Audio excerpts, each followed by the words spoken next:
right, so from this screen, we'll just leave it as defaulting to Matthew 1. So Okay. it does every chapter. It doesn't, because when you pull it up, it'll have all the verses on it, and you've seen that. Here is the kicker to help you. This first selection right here, this is the Peshitta text with options.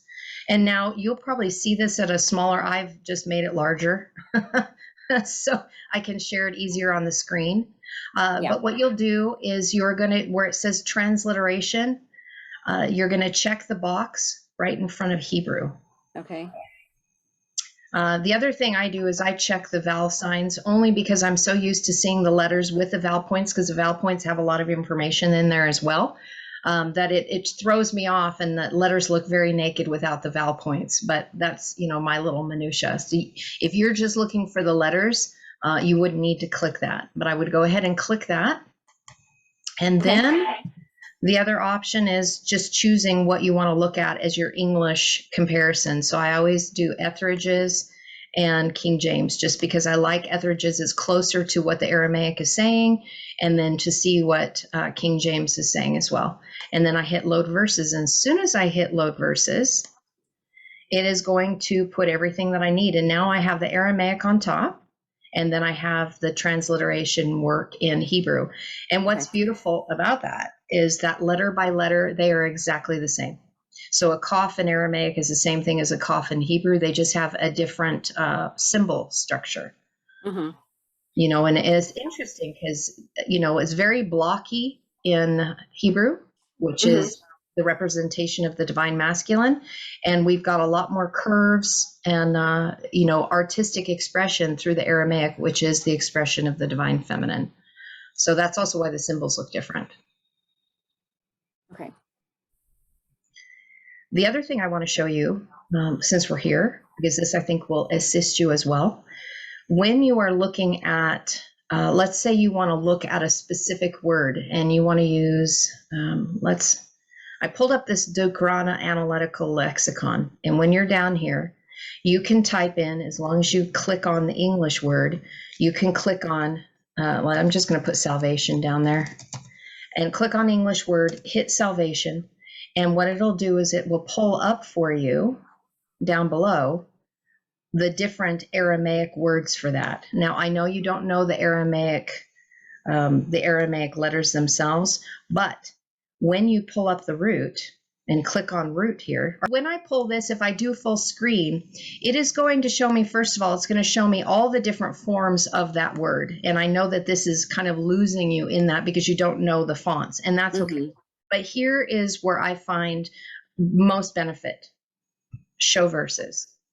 So every time this word salvation is used, although you see it in Aramaic, it is going to give you every single verse in the New Testament that uses that word and the different forms of that word. So when you want to go look at a verse, you can hit the analyze. It'll pull you to the back screen. And of course, it doesn't have the Hebrew on it, but what it will do is it will show you kind of the mechanical translation of what the words are saying. And you can go back to the main screen and pull up that specific verse. So while you're reading in English, spake these words, the certain chieftain came, and you're like, oh yeah, I want to see this verse. You can get out of this and go back to the screen of the Peshitta, the normal Peshitta.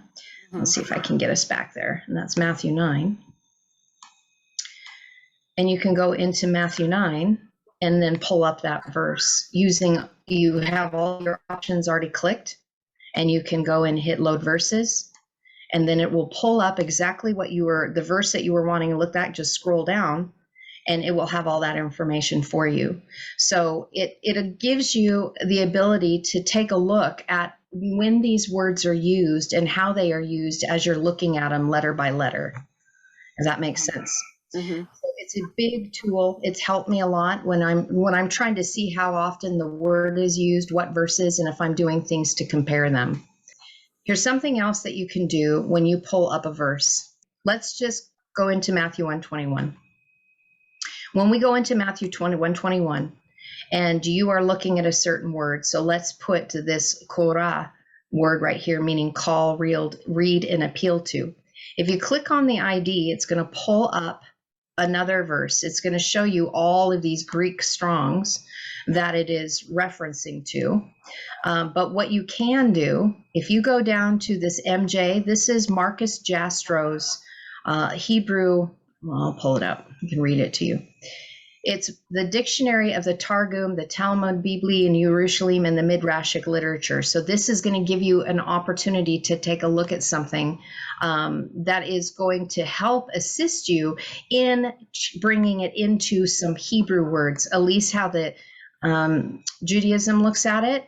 And so if you know what the word is, so if it's Kuf Resh Aleph, of course you would have to look into your transliteration to see it. You can scroll down and find whatever is closest to what they are saying instead of pulling up.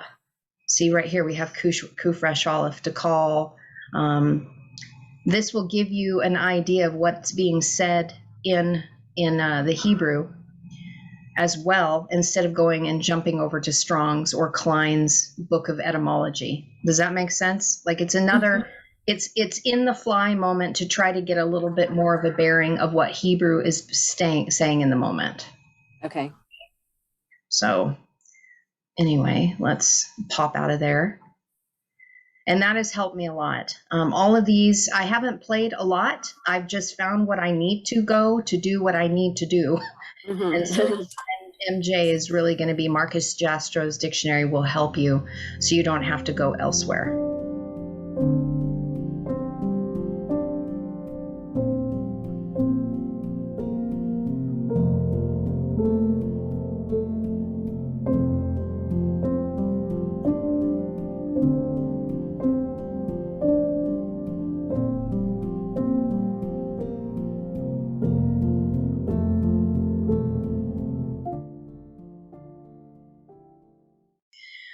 This is why I like Janet McGear's work, because Janet McGear's work has the references that I need to see and connect it to the Hebrew. For example, so if finances allows you to get Janet's work, I am in this all the time when I want to do a deep dive to really see what the scripture is saying. And she has it broken down in from top to bottom instead of right to left or left to right, because she wanted to make it easy for people, right? So we don't get confused that Hebrew and Aramaic are written from right to left. Right. And then, so she'll do the mechanical breakdown, and then right next to it, she will have a reference as to her lexicon. And when you pull up her lexicon, and that's why this is such a great tool, and then you can use it with the Peshitta to find out how many verses the word is in. It will tell you, it will give you like a Hebrew number that you can take a look at that will assist you in that. Does that make sense? So if it says H, that'll be Hebrew, and then the Strong's number, and then CH is Chaldean, and Chaldean is a newer form. It's still Hebrew. It's just as the language morphed. So it, over time, because more information is coming in, it gives you a fuller spectrum of what is being said, and then you can go straight to the Hebrew word and bring that in, because Hebrew and Aramaic are meant to be unified into one. They're not supposed to be divided anymore. They're meant to be unified, and all of that information is what brings us forth in the ability of having neutrality to see what the masculine and the feminine are saying, so we can bring the two together to form a new creation in one who is walking in neutrality instead of the bipolar duality that we're in.